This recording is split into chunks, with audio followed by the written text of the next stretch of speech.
basically MT itu adalah program dari company yang dimana mereka mempersiapkan the next leader dengan cara membuat sebuah program yang cukup intensif. I think it will vary based on industry ya, 2-3 tahun.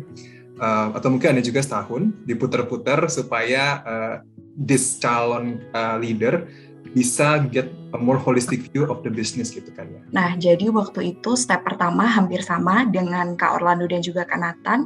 Kita screening CV dulu, update gitu di website rekrutmennya BRI. Terus habis dinyatakan lolos, kita diminta tuh untuk bikin video perkenalan dan juga video singkat untuk menceritakan gimana sih diri kita gitu dan alasan kenapa kita mau mendaftar di BRI gitu. Nah, setelah itu lolos, kita diundang untuk tes langsung karena waktu itu aku kan tesnya di 2019 ya, jadi masih offline. Jadi dipanggil dari 1 hari jam 7 pagi sampai jam 7 malam kita itu fully tes. Hanya istirahat selama 1 jam dari jam 12 sampai jam 1. Tes tahap 1 itu tes psikologi yang biasalah kita ngerjain sesuai kepribadian kita. Diminta tes gambar rumah, gambar pohon, terus gambar diri kita from head to toe gitu.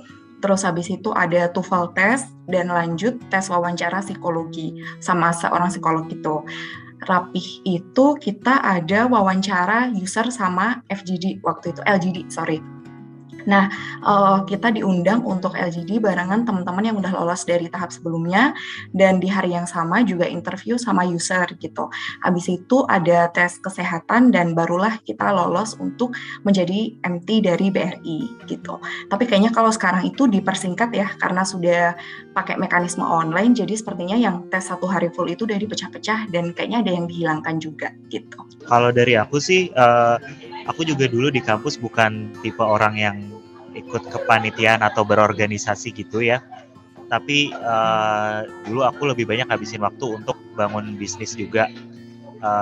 Dan yang aku tahu sih yang ngebantu aku untuk akhirnya bisa masuk ke program MT itu kan 2 ya. Yang pertama dari segi GPA-nya yang lolos persyaratan, dan kedua kemungkinan yang pengen dilihat karena MT ini akan diposisikan sebagai calon leader, jadi pastinya akan dilihat juga nih leadership skill kita gimana. Nah, kalau dari aku walaupun nggak ikut kepanitiaan, tapi dengan membangun bisnis itulah dimana aku bisa develop leadership skill aku. Jadi buat teman-teman yang masih kuliah mungkin kalau memang nggak aktif di kepanitiaan di kampus, bisa cari-cari hal lain untuk nge-develop hal itu. Sambil jangan ngelupain bahwa IPK itu juga penting.